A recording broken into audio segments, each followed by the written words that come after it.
Hey guys, welcome to another edition of New York's Beer Reviews. This will be the final installment of the Brooklyn Variety Pack that I bought. The one where I wasn't so pleased with, as you can tell from all my previous videos. Mostly because of the date that's been on the bottle. Half my fault. Half Brooklyn Brewery's fault. Half my fault because I bought the variety packs in a box and I couldn't see the date anyway, so I was basically taking a gamble originally. Half their fault for still, they put the bottled on date, the Best By date, not the bottle on dates. But it wouldn't have mattered anyway because, like I said, half my fault because I didn't look at it or it was in the box, so I took a chance. But still, 6 packs still have the bottle Best By dates from Brooklyn, so that's why it's part their fault. And I'd just like to make a shout out Pink Floyd, Echoes, from their I think the album's called Echoes actually, but this song's Echoes too. But anyway, this will be the final one, which is Brooklyn Lager. I've reviewed this beer before, and I've revisited this beer before, and now I'm going to revisit it again. So, Brooklyn Lager is basically the most famous beer from Brooklyn Brewery. I think it was one of their first beers. If I'm wrong, correct me on that. But yeah, this is one of the beers that started more of the craft. Well, it was one of the beers that started the uprising of the craft beer world. Was Brooklyn Lager. Everyone's like, oh, Brooklyn, and now everyone. Now, I mean, you can get this pretty much anywhere, any gas station. But anyway, brewed in Brooklyn, in the Brooklyn Brewery in New York City, where I live. It says, in the late 1800s, Brooklyn was one of the largest brewing centers in the country, home to more than 45 breweries. Lager beer, in the Vienna style, was one of the local favorites. Brooklyn Lager is amber gold in color and displays a firm malt center, supported by refreshing bitterness and floral hop aroma. Caramel malts show in the finish. The aromatic qualities of the beer are enhanced by dry hopping. Ooh. The centuries-old practice of steeping the beer with fresh hop as it undergoes a long, cold maturation, whatever. The result is a wonderful, flavorful beer, smooth, refreshing, and very versatile with food. Dry hopping is largely a British technique, which we've used in Viennese-style beer to create an American original. Now, this beer is 5.2% alcohol by volume, classified as an American Amber / Red Lager. Gets an 84, which is good.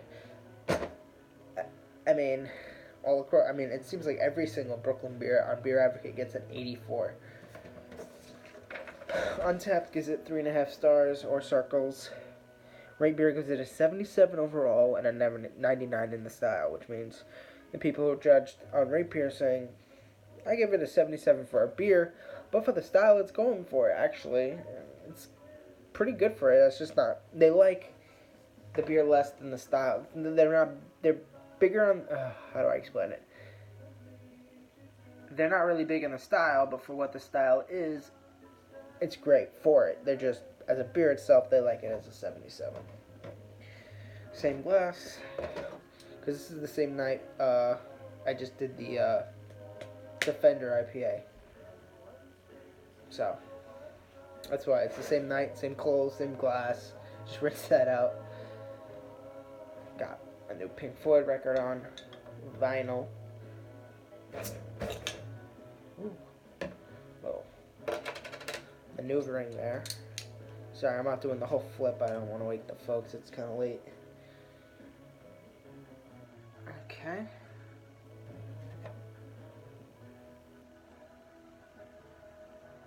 Let's see, we're gonna give this. Get down to center head. See if we can get a nice head here. There it is. Alrighty.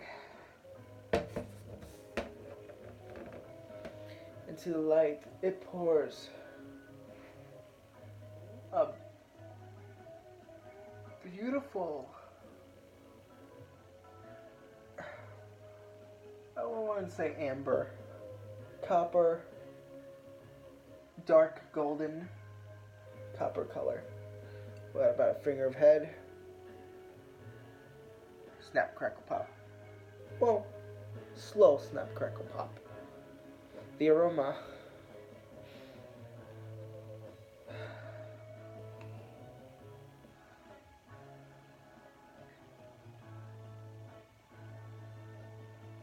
Caramel malt.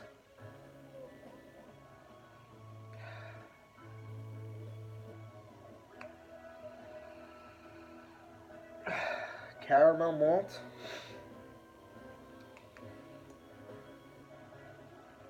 Caramel malt and light toastiness, toasty bready notes, and that's about it.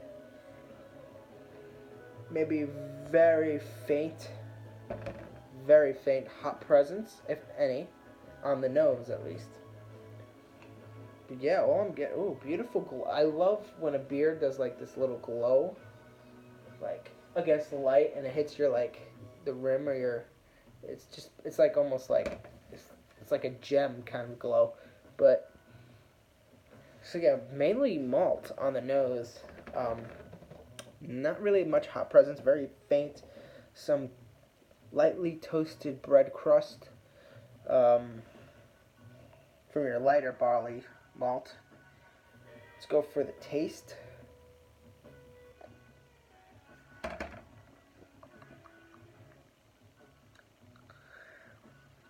Again, it just has the same overall backlining taste of a beer that's lost flavor. Like I said, partly because of the bottle bomb thing. You can tell you're tasting an older beer. It's not bad. It's not like spoiled or anything. You just taste it's losing flavor. Even for the malt in this sense.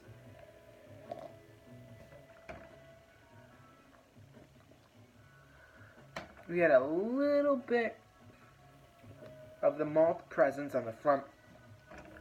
Then it goes into an awkward bitterness. And that's it. It's almost the same mouthfeel. It's almost the same beer as the Defender, except there's a little bit more malt presence in this one. And I hate to feel like I'm wasting my subscribers' times because they don't put the bottle on it. I mean, it's, like I said, it's also partially my fault because, you know, I bought it. But, like, I can't tell you how important it is. That's why fresh beer is super important. And especially now for the Brooklyn line, because they sell these in a 6-pack. They sell these in a 6-pack. I am not going to buy Brooklyn beer again until they put... And even this one, look. I don't even know if you can see that, but those are the dates. Can you see that? It's rubbing off because it's in digitized coating. It's all dirty. Look. It's not even there anymore. If you could wipe it off with your finger, they're not doing something right. Put your damn dates on the bottles.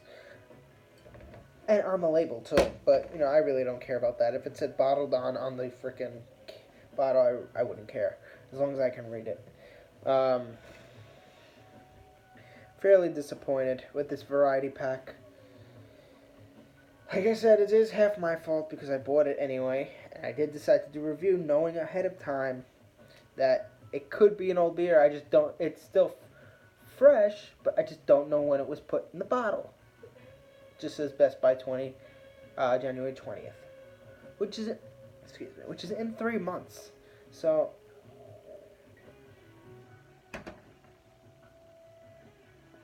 light caramel malt goes into a very light middle ground, like almost like water middle ground, and ends with just an odd bitterness, which is from the probably bittering hops because all the other hops have faded, the malts have faded. Sorry, I'm just really upset about this.